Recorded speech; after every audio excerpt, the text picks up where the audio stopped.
Olá pessoal, tudo bem? Eu me chamo Clariana, vocês podem me chamar de Clary.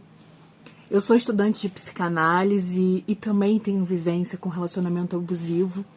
Então eu resolvi gravar esse vídeo como uma forma de transmitir um pouco do que eu aprendi nessa jornada, nessa imersão em leituras, em estudos, e que eu possa ajudar vocês. A última vez que eu gravei um vídeo já faz mais de um ano. Eu falei um pouquinho sobre bipolaridade e eu tive então esse ato nesse período em que eu parei de gravar, justamente para o meu autoconhecimento, para eu poder me cuidar, e tá aqui novamente. Então hoje o que eu queria falar um pouco é sobre o narcisismo. A gente tem ouvido essa palavra agora no mundo pós-moderno, em várias notícias, né, como se fosse um padrão nos relacionamentos abusivos. Então virou um termo genérico, digamos assim. E hoje o que eu queria discutir com vocês é o seguinte: vocês acham que todo abusador ou abusadora é um narcisista? Bom, gente, a resposta é não. Nós temos outros tipos de transtornos em que traços narcisistas eles podem aparecer, e de uma maneira muito gritante, tá? Então a gente tem que lembrar, né, que o início desses transtornos eles estão na infância, muitas vezes por conta da falta de cuidado ali dos cuidadores, dos responsáveis. Então aquela criança, né, ela ficou com medo do abandono, com traumas da negligência que ela sofreu, e isso pode desencadear algum tipo de transtorno. Então, nós temos, além do transtorno narcisista, que nós vemos que o narcisista, de maneira muito similar ao psicopata, ele vai ter um prazer em ferir, né? Ele vai ter um prazer em machucar o outro, em descartar o outro. Isso depois daquela fase que nós sabemos, que é a fase da idealização, em que nós somos a pessoa escolhida por aquele narcisista, né? Nós somos como se fôssemos o príncipe e a princesa daquele narcisista. Então, daqui a pouco, aquela pessoa, quando ela nos conquista, sem que a gente perceba, do nada, né? Do nada mesmo, ela começa a nos descartar, tudo que a gente fala está errado, nada que a gente faz é positivo. É como se tudo houvesse mudado e a vítima ela começa a fazer de tudo para ter de volta aqueles momentos iniciais, né, na fase de idealização. Infelizmente, a tendência é piorar até que aquele narcisista vai descartar a vítima e a vítima perde todo o valor. Então, é do início, que é a idealização, até o zero, em que a vítima é um nada, né? A vítima ela é descartável, a vítima perde todo o valor. Então é isso que a gente observa no relacionamento narcisista, com o narcisista, né? Mas isso também pode acontecer com outros transtornos. A gente sabe que o transtorno borderline, por exemplo, muitas vezes o border, por medo do abandono, né?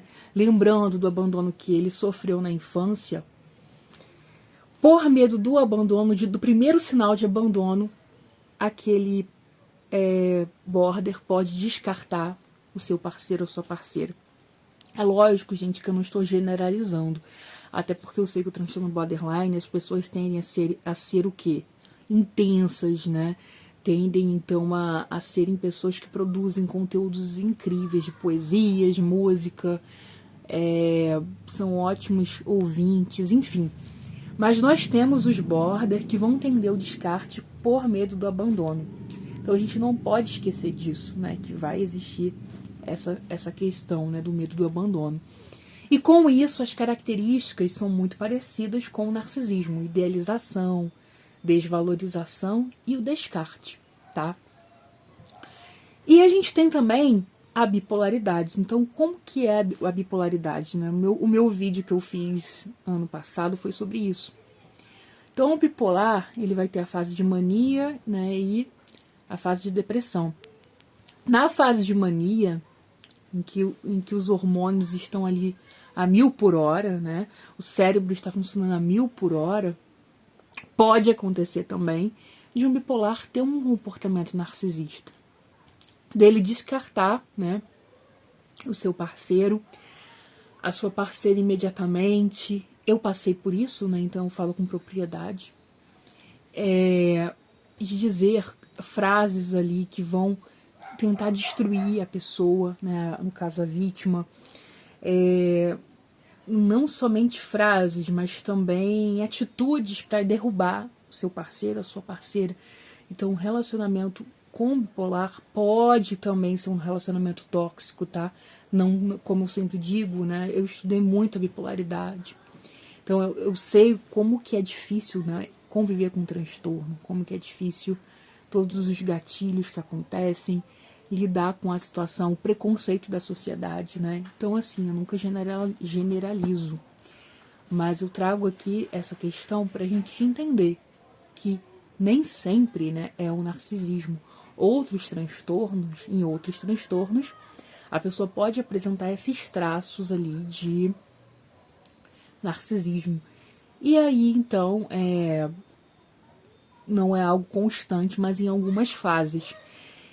E isso vai variar também de indivíduo para indivíduo. Por exemplo, gente, tem alguns bipolares que existe uma prevalência com o narcisismo. Então, aquele bipolar é como se a gente tivesse aqueles conjuntos que nós estudamos em matemática, né? Aqueles clusters. E é como se a gente não tivesse na psicologia círculos separados. A gente vai ter interseções, a gente vai ter junções.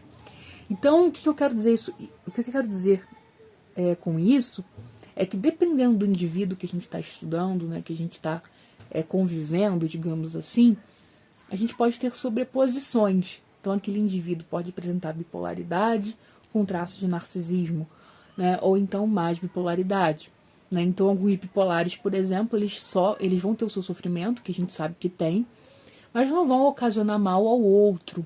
Né? Muitas vezes vão ocasionar mal a si mesmos. Agora, outros já podem partir para essa toxicidade. Né? A mesma coisa o border. O border que faz terapia, né? Que tem todo um cuidado com o seu autoconhecimento, administra medicamentos quando necessário, dificilmente ele vai causar destruição no outro, né? Mas a gente tem que saber que existe. E nós temos o narcisismo, que o narcisismo, como a gente bem sabe, é muito difícil a cura, né? Quase zero. Porque quem tem o narcisismo presente, ele simplesmente ele acha que está certo, né? Ele acha que ele é melhor que o outro. Então ele não vai procurar terapia. A gente com certeza vai encontrar ali um border ou um bipolar que faz terapia, né? Porque são pessoas que têm ali a sensibilidade, têm o autoconhecimento. O narcisista não.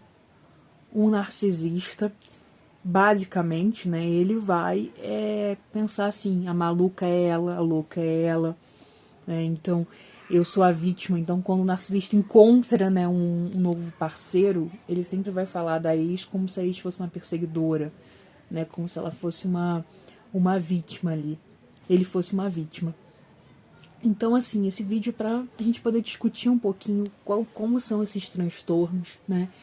E eu queria falar um pouquinho de culpa também, mas isso eu vou deixar no próximo vídeo da gente, porque uma das coisas que eu senti, né, durante a minha fase de recuperação, de restabelecimento, foi muito a culpa porque eu caí na situação, né? Primeiro eu tive culpa porque eu pensei, o que eu fiz para essa pessoa que gosta tanto de mim me tratar dessa forma? Então começou assim. Depois a culpa por eu ter aceito, por eu ter sentido saudade, por eu ter permitido. Então, gente, eu trouxe essa palhinha, não tenho o costume de gravar, mas eu espero que possa ajudar vocês, principalmente quem é vítima, quem foi vítima de um relacionamento abusivo, né? O meu intuito aqui é poder ajudar, né? Porque eu sei como que é difícil a gente se curar, né? Nossos processos são processos bem difíceis. Então, acho que seria interessante a gente compartilhar esse conteúdo. Eu compartilhar esse conteúdo com vocês, tá bom, gente? Então, muito obrigada.